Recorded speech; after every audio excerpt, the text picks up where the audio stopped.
چند سردار جو تھے نا، یہ حضرت عمر کے سامنے بیٹھے تھے، اکرمہ بن ابی جہل۔ تو اصحاب صفہ آئے تو حضرت عمر نے کہا بھائی ذرا آپ پیچھے ہو جاؤ، ان کو آگے بٹھا لیا۔ سلمان، بلال، پھر مقداد آئے، صہیب آئے، حضرت عمر نے کہا ذرا پیچھے ہو جاؤ، ان کو آگے بٹھا لیا۔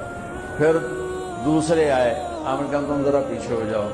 ایسا کرتے کرتے سرداروں کو جوتیوں پہ بٹھا دیا اور غریب غلام آگے بٹھا دیے۔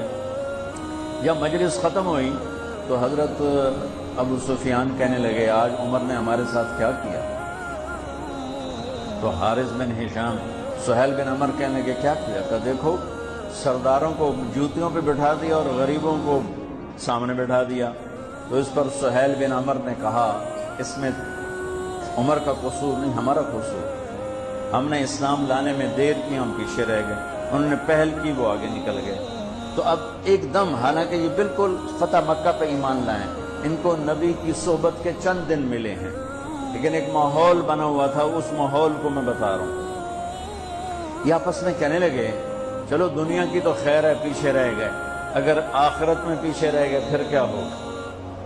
اس خیال کا آنا تھا کہ چاروں آگے حضرت عمر کے پاس کہ عمر تم نے ہمیں سامنے سے اٹھا کے جوتیوں پہ بٹھایا، ٹھیک ہے ہم حقدار ہیں، لیکن ہمیں پریشانی یہ ہے کہ ہم چاہتے ہیں کہ آخرت میں تمہارے برابر ہو جائیں، ساتھ ہو جائیں، آگے تو جا نہیں سکتے، پیچھے نہ رہ جائیں، کوئی راستہ ہے؟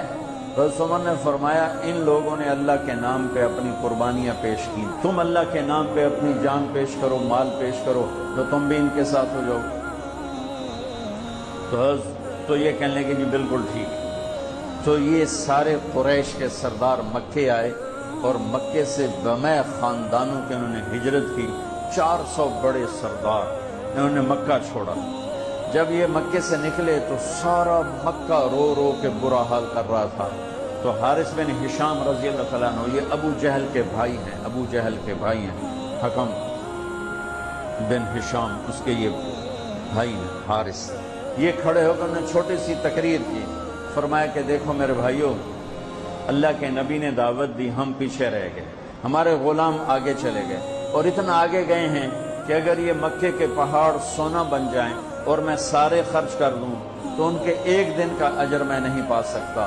میں چاہتا ہوں کہ ہم اپنی جانوں کا نذرانہ پیش کر کے ہم ان کے ساتھ ہو جائیں۔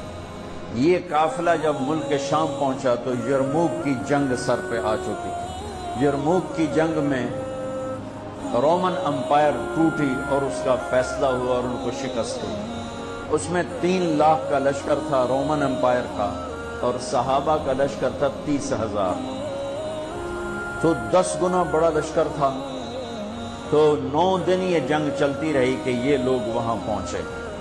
تو ایک دن ایسا ہوا کہ لڑتے لڑتے صحابہ کے قدم اکھڑ گئے اور اہل ایمان دبتے دبتے دبتے اپنے خیموں تک پہنچ کر رومی ان پر چڑھ کے آ رہے تھے، چڑھتے آ رہے تھے، اور ان کے حوصلے پست ہو رہے تھے کہ حضرت اکرمہ بن ابی جہل انہوں نے ایک دم اپنے سر سے لوہے کی ٹوپی کو اتار کے پھینک دی اور اپنی زرہ بھی اتار دی اور اپنی تلوار کی نیام کو بھی توڑ کے پھینک دیا، اور ہاتھ بلند کر کے کہ کوئی ہے میرے ہاتھ پر بیعت کرے موت کی کہ یا اللہ اس ایمان والوں کو فتح دے گا یا ہماری قبریں یہاں بن جائیں گی۔ تو خالد ابن ولید اور اکرمہ بن ابی جہل قریبی رشتہ دار ہیں، تو خالد ابن ولید نے حضرت اکرمہ کا ہاتھ پکڑ لیا، کہا کہ نہیں میں تمہیں ایسا نہیں کرنے دوں گا، ہمیں تیری ابھی ضرورت ہے۔ تو انہیں ایسے ہاتھ جھٹکے سے چھڑا کر کہا الیک عنی، الیک عنی کا ویسے ترجمہ تو ہے دفع ہو جا، الیک عنی دفع ہو جا۔ وہ آپس میں رشتہ دار بھی ہیں، صحابہ بھی ہیں، یہ کہہ سکتے ہیں، تو میں صرف ان کی لفظ کا ترجمہ کر رہا ہوں، الیک عنی دفع ہو جا، خالد پیچھے ہٹ جا، با ادب ترجمہ خالد پیچھے ہٹ جا۔ کہ کیوں؟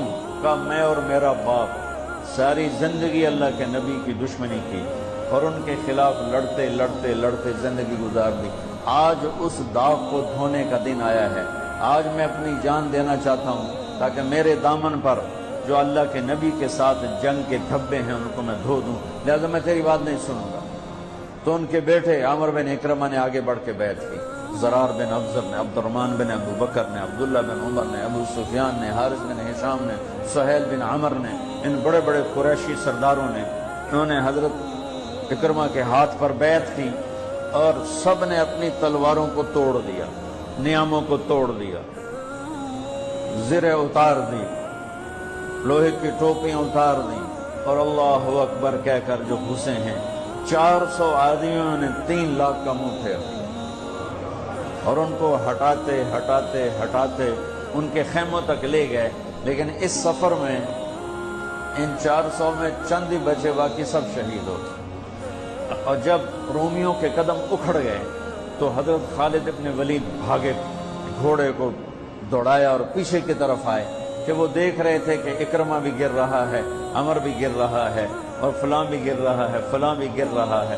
تو یہ جلدی سے بھاگ کے پیچھے آئے تو دیکھا تو ان کے بیٹے تو ختم ہو چکے تھے اور اکرمہ کے تھوڑے سانس چل رہے تھے، تو انہوں نے بیٹے کو یہاں رکھا، اکرمہ کے بیٹے عمر کو، اور حضرت اکرمہ ابو جہل کے بیٹے کا سر اپنی گود میں لے کر تھوڑا پانی منہ میں ٹپکایا نا، تو انہوں نے اسے آنکھیں کھولی، کہا کون ہو؟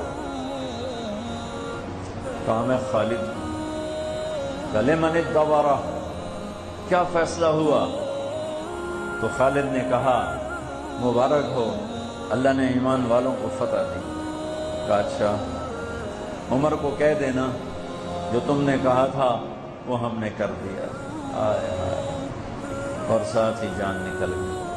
تو خالد ابن ولید کے ایک دم آنکھوں میں آنسو آئے اور انہوں نے غصے سے کہا کلا زعم ابن الحنتمۃ اللہ نستشہد۔